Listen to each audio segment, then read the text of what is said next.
Okay, class. Welcome to week 3 of EDUC 6915, exemplary teaching in the 21st century. And wow, we are already about to begin week 3 of 7 weeks. So just as we thought it would, it is zipping by. Last week for week 2, we had our Zoom together.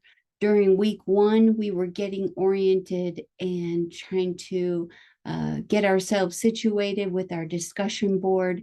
And I thank you so much for the wonderful dialogue and effort that people have been putting into both being the facilitator as a discussion board leader and then posing these really helpful questions that help us to dig into the content of our course.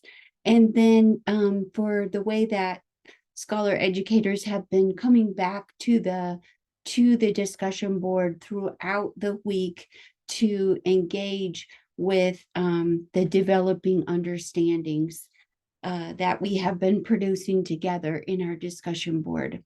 There is a video that I've done on why and how I want the discussion boards done.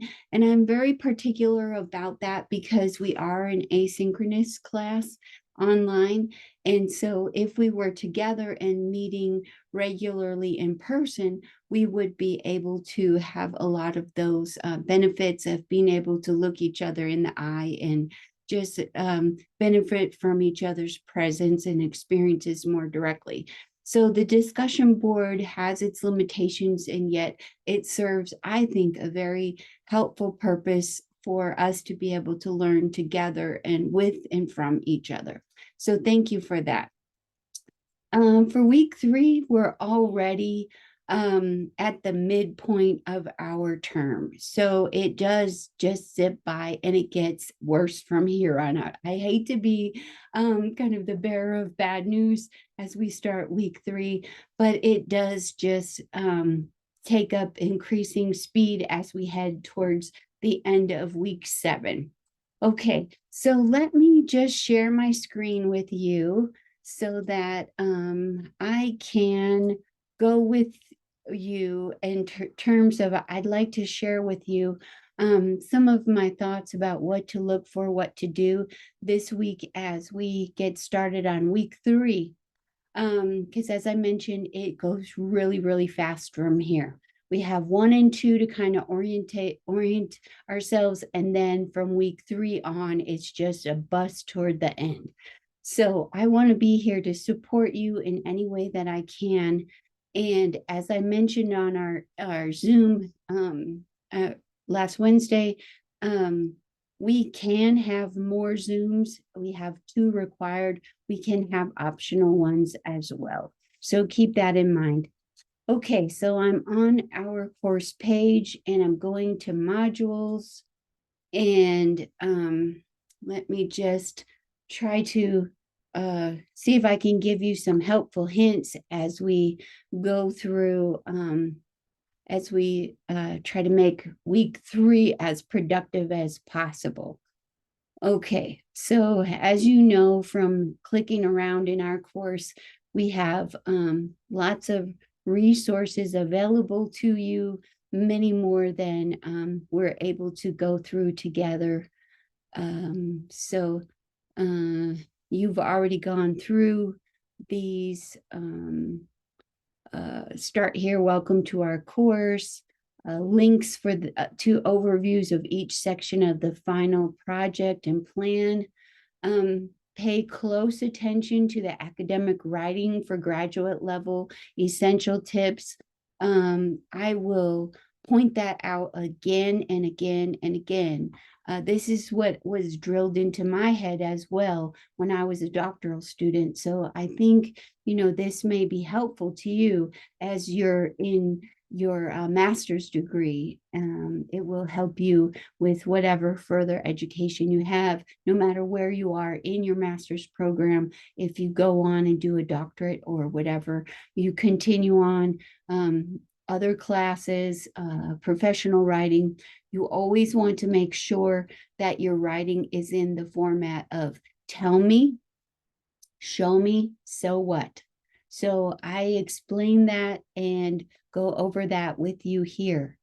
And by now you should have already watched Dr. Harris explain section 1 of our final project. That is very important for you to have the basis for it.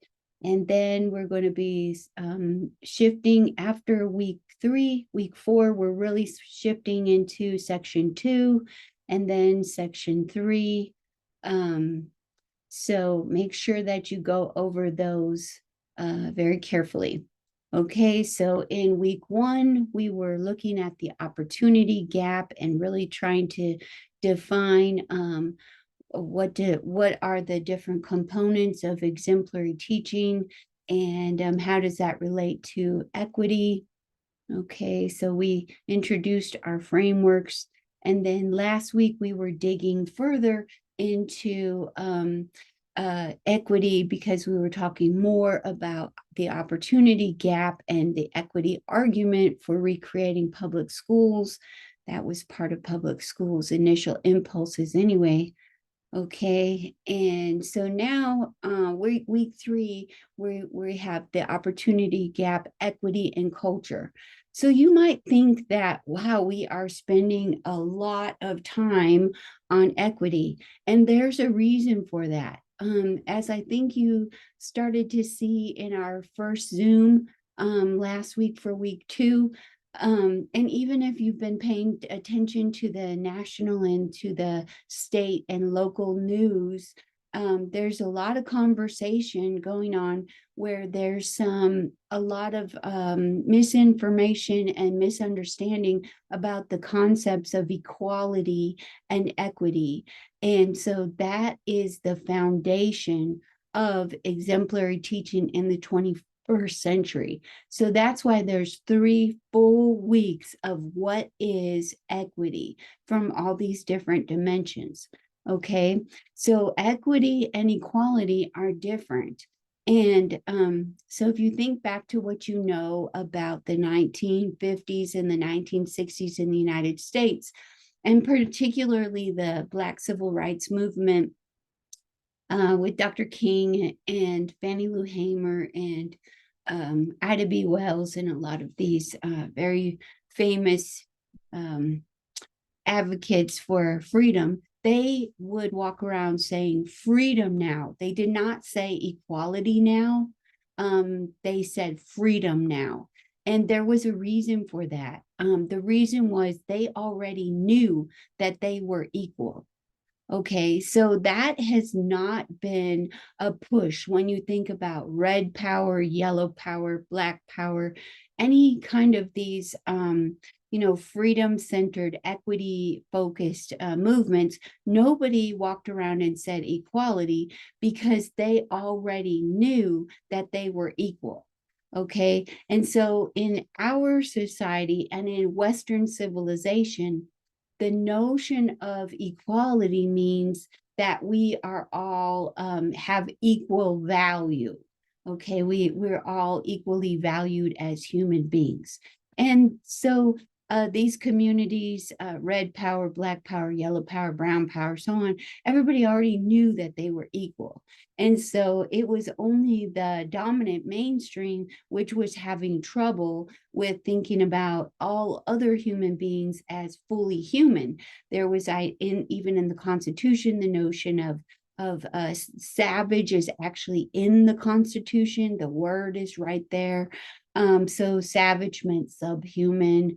The justification for the Trail of Tears and the Trail of Broken Treaties was all on this basis of indigenous nations being subhuman peoples. Okay, the justification for chattel slavery, because the idea was that enslaved people, Blacks, African Americans, were subhuman. So the only people who had trouble with the notion of equality were those that were in the mainstream and had a reason to be invested in keeping the access to authority, power, and resources to themselves. They could justify that. And they use science, the Bible, and other things, over time to justify that. So equality means sameness. So you've probably seen that picture where you have the people on the different stacked boxes. And if everybody is a different height, like 5'1", 5'6", and 6'6", and they're standing on the same box, they have the equal box, but they can't see over the fence to see the ball game. So equity means that you're adjusting that so that they can all, no matter what their height is, their box might be a different size to allow them to be able to see over the top. And so that's equity, is you're trying to level the playing field so that all people and individuals have an equal opportunity to be able to achieve their full gifts, potential, and dreams. And so that's the difference between equality and equity. So we have spent week 1, week 2, week 3, our readings are going to be on that. And so be sure that for 1, 2, and 3 modules, you look closely. What do these overviews say? Because they're focusing on a different aspect of equity. Okay. And equity and the reality of inequity as a pattern historical reality, that is what exemplary teaching is trying to push against. The exemplary teaching is not just good teaching, like great test scores, although test scores are important. What exemplary teaching means is they're pushing against pattern inequities. Okay. So that's what makes the difference between teachers who are able to be successful where other teachers continue to fail.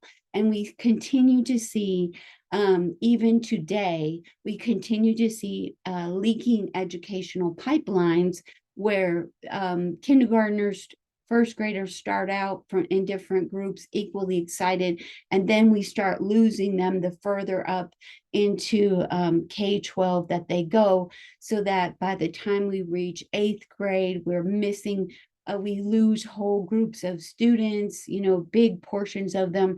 By the time we get to high school, we're losing even more. By the time we get to the first year of college, the second year of college, until we get to 4-year college, and you see that if we started out with 100 at the beginning of maybe Latinx students, by the time we get to college graduation at 4 years, we're looking at a handful. So it can't possibly be that all of these students don't care about education and that they just aren't working hard. It's actually that the system is not working for them, and teachers play a key role in that. So exemplary teaching in the 21st century is dealing with that. So read carefully over these overviews here. And then all of the materials in the module are geared to help explicate that. And give you examples of what these exemplary teachers do.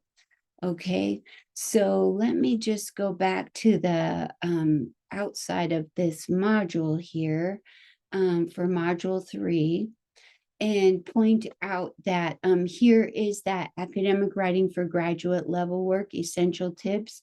So be sure that you look at that, okay?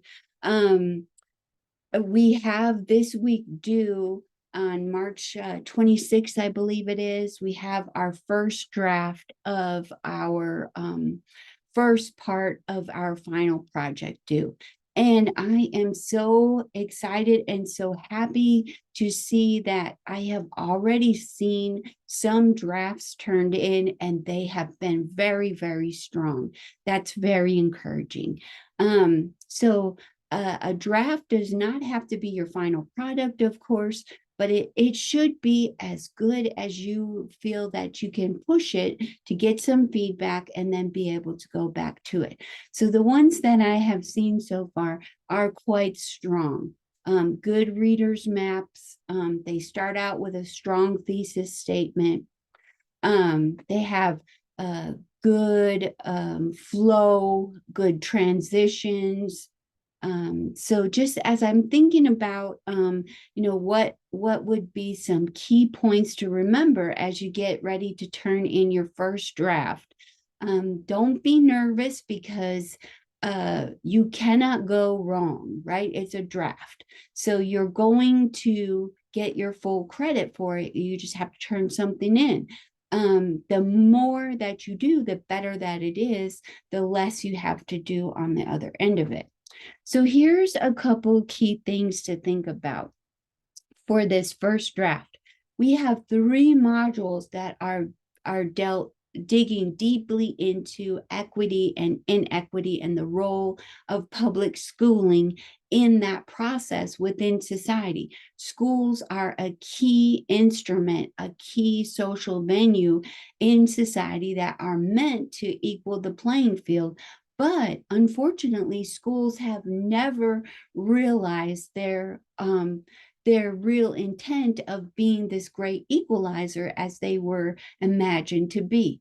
So you've got that tension to work with. You are at the crossroads of the intention of focusing on fostering educational equity, which means leveling education to level the playing field so all have equal opportunity, no matter what their background is.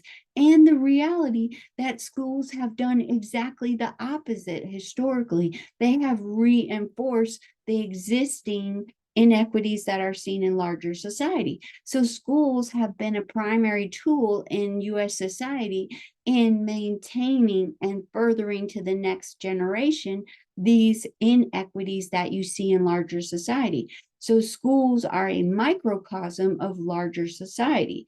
But there is so much potential as Big Mama, Mama, and Mr. Hayes, Mr. Crenshaw, a lot of these exemplary teachers, they believed in education, that education is the way. And I know I do too. I've always been, I believe in the power of education. Like when Frederick Douglass learned how to put the letters together, and he realized when his owner didn't want him to learn to read, that there was something powerful about literacy, and he wanted access to that. So I do believe that too. And I think you do as well, or you wouldn't be working so hard in schools. It's tough to be a teacher. Our times are dangerous as well, literally dangerous. Guns, just the disrespect that we get, the number of social problems that are plopped into our laps. So we teach in dangerous times too, even though Big Mama taught in dangerous times, Mama taught in dangerous times. So each generation has its own set of dangerous times.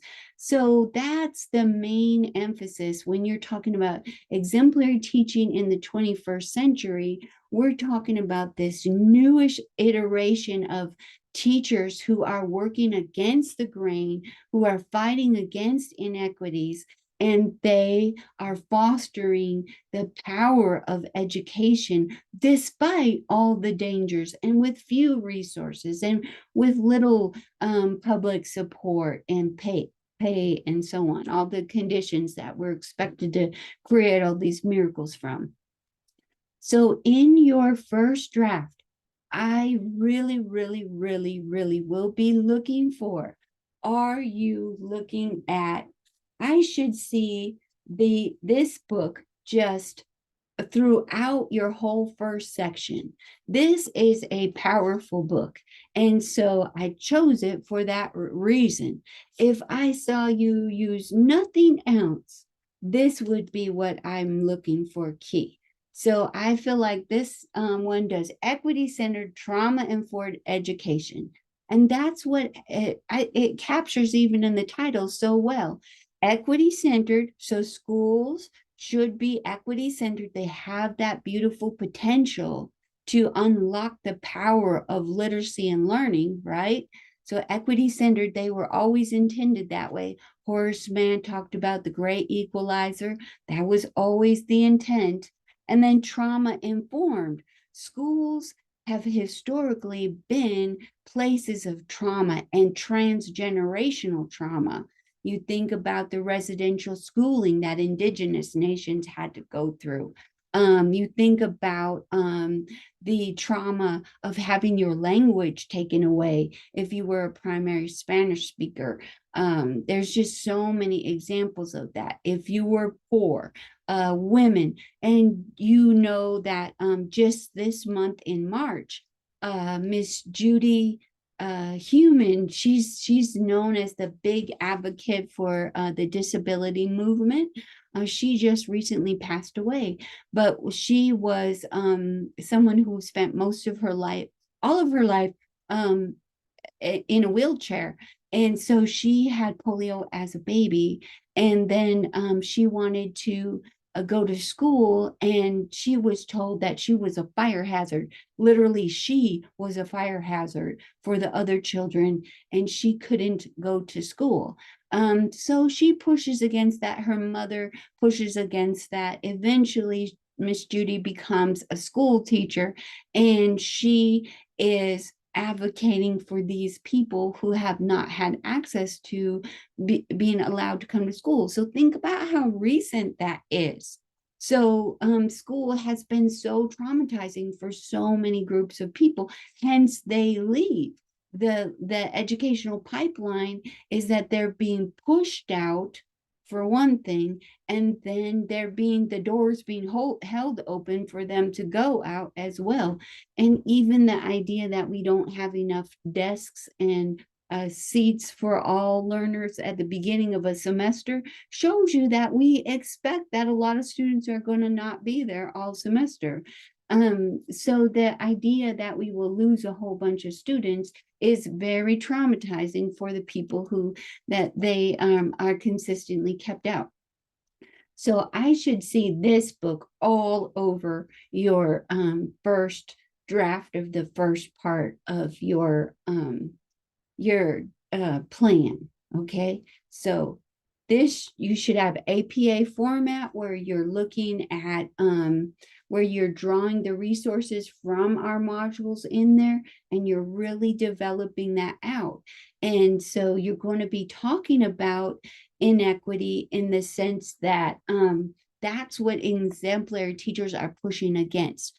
So when you are pointing to for example, Ladson Billings and her three principles of high levels of academic achievement, high levels of cultural competence, high levels of critical consciousness. That's that criticality that Dr. Mohammed talks about.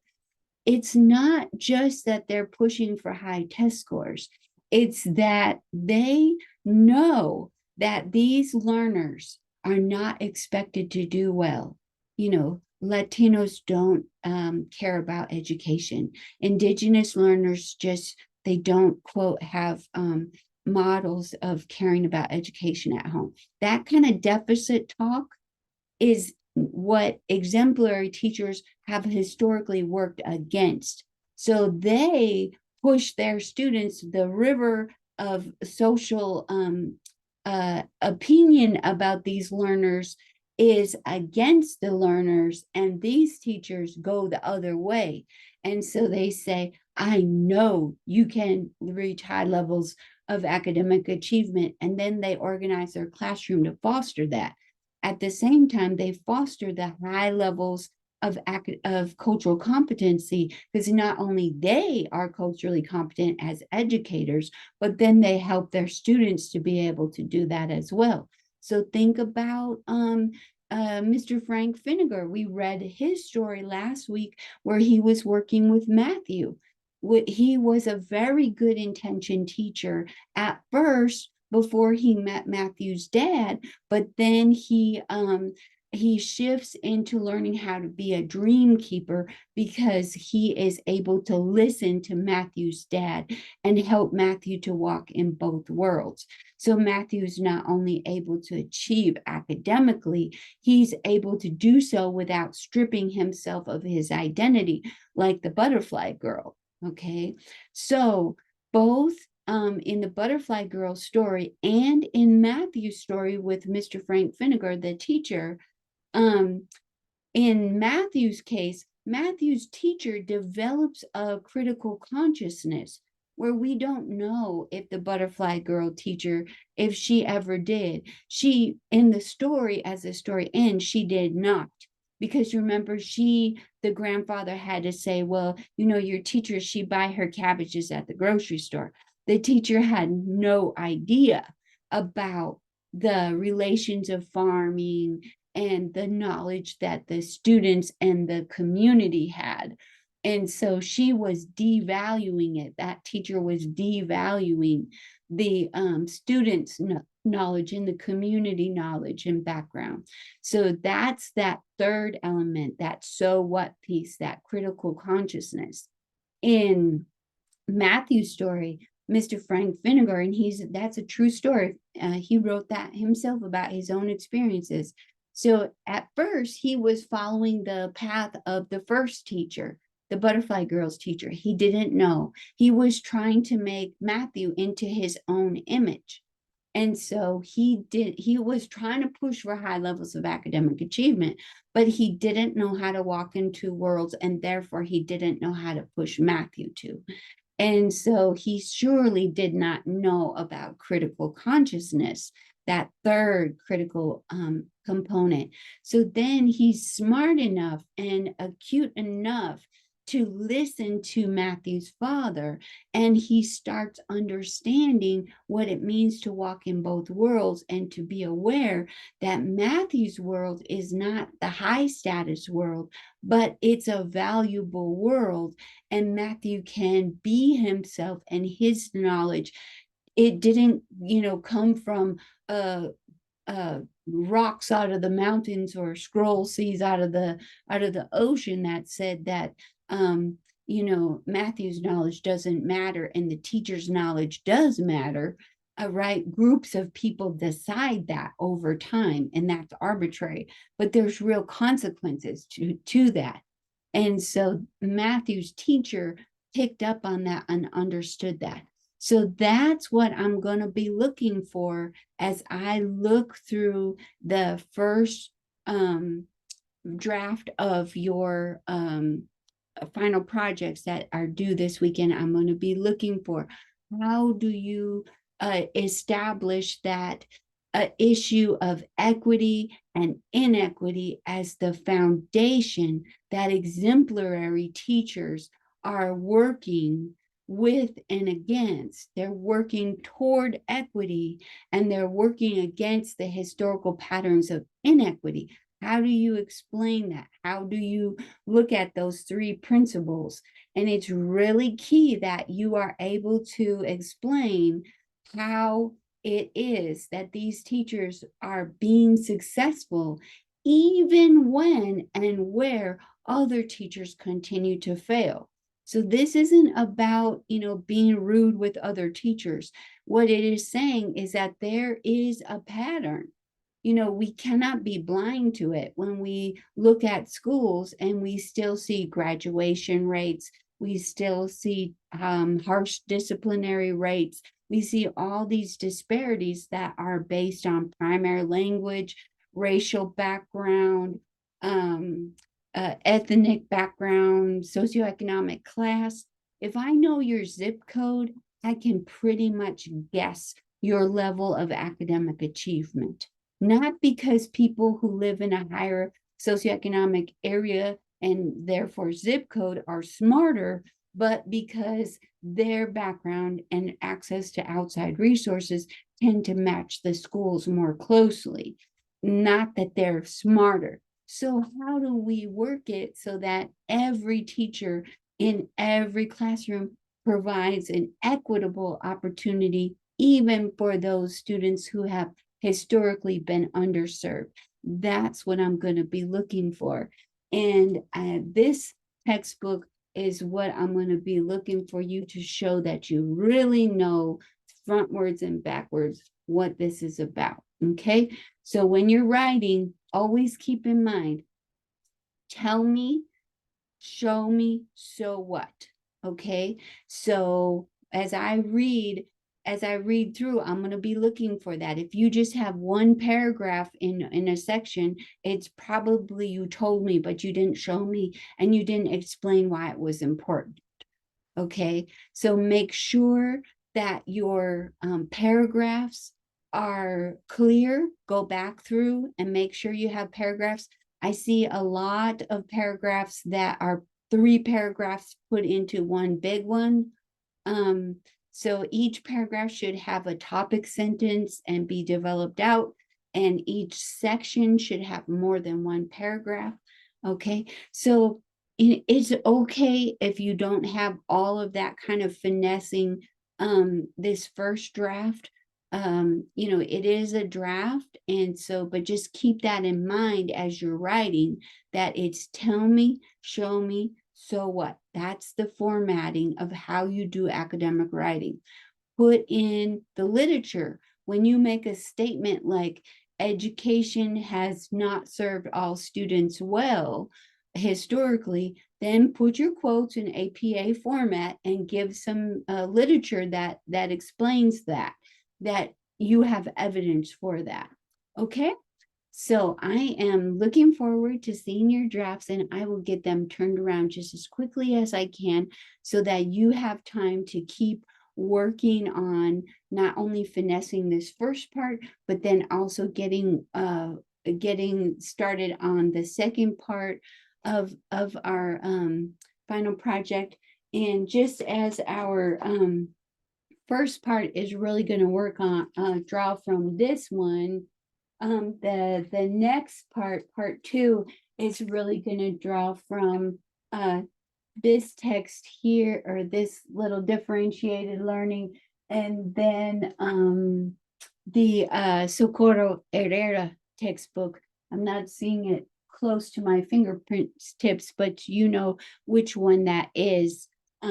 That's more of a methods. That's where you're starting to be looking not at the macro of what is the role of teachers in the 21st century and how has that worked out with equity and inequity, but then we're starting to go more into your classroom and look at, well, what does this look like as we think about instructional strategies and assessment and curriculum planning and development. So that's why we'll, in part 2, we'll be looking more at this and at the Socorro Herrera textbook. I should see that all over part 2 as well. Okay, so I'm looking forward to it. So can't wait to see how it goes, and such important and exciting work. And I appreciate each of you so much.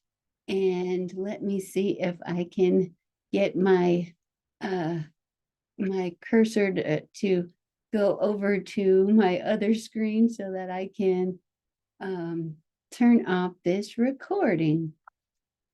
And of course, it doesn't want to do that right now. Okay.